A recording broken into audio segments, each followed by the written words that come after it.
করতে হলে আপনাকে মেনে চলতে হবে অনেকগুলো নিয়ম।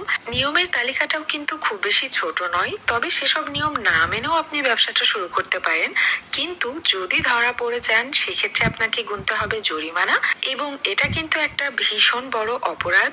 তবে সব স্টেটের কথা আমি জানি না, আমি যেহেতু থাকি ক্যালিফোর্নিয়াতে, আমি এখানকার নিয়ম সম্পর্কে জানি এবং সেটাই আমি আজকে আপনাদের সঙ্গে শেয়ার করতে চাই। ক্যালিফোর্নিয়াতে বাড়িতে বসে খাবারের ব্যবসা শুরু করতে হলে সর্বপ্রথম আপনার যেটা দরকার সেটা হচ্ছে একটা পারমিট।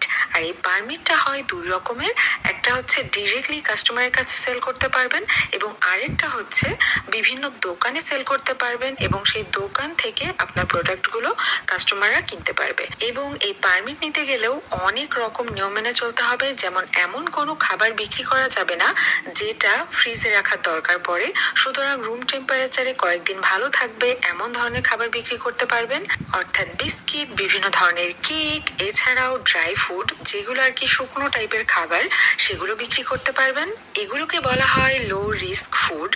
এবং এই পারমিট নিতে গেলে আরো যা যা লাগবে সেটা হচ্ছে আপনার বাড়িতে কোথা থেকে জল আসছে, আবার ব্যবহারের পর সেই নোংরা জলটা কোথায় যাচ্ছে সেটাও লেখা লাগবে। সেটা কি পাবলিক সোয়ারে যাচ্ছে নাকি আপনার কোনো প্রাইভেট সোয়ার আছে সেখানে যাচ্ছে। মানে সোজা কথায় বলতে গেলে যে নোংরা জলটা পাবলিক ড্রেনে যাচ্ছে নাকি আপনার প্রাইভেট কোনো ড্রেন সিস্টেম আছে সেখানে যাচ্ছে। এবার আরো দেওয়া লাগবে যে আপনার বাসায় কুকুর বিড়াল আছে কিনা, অর্থাৎ কুকুর বিড়াল যদি থেকেও থাকে তাদের জন্য নির্দিষ্ট একটা জায়গা রাখা লাগবে এবং আপনি যখন রান্নাঘরে কাজ করবেন আপনার ফুডের সাথে, তখন যাতে তারা সেই জায়গাটাতে না আসে। এই নিয়মটা নাকি আগে অন্যরকম ছিল, যেমন আগে যদি বাসায় কোনো পোষা কুকুর বিড়াল থাকতো সেক্ষেত্রে পারমিটটা দিত না।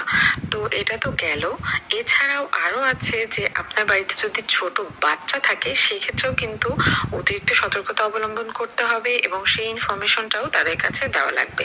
সুতরাং এই পারমিট নেওয়ার যে প্রসেসটা, এটা কিন্তু বেশ অনেক বড় একটা প্রসেস এবং এর জন্য একটা হেলথ ক্লাস করা লাগে। ক্লাস শেষে একটা সার্টিফিকেটও দেওয়া হয় এবং এই পারমিটের জন্য প্রতি বছর একটা নির্দিষ্ট অ্যামাউন্ট পে করা লাগে।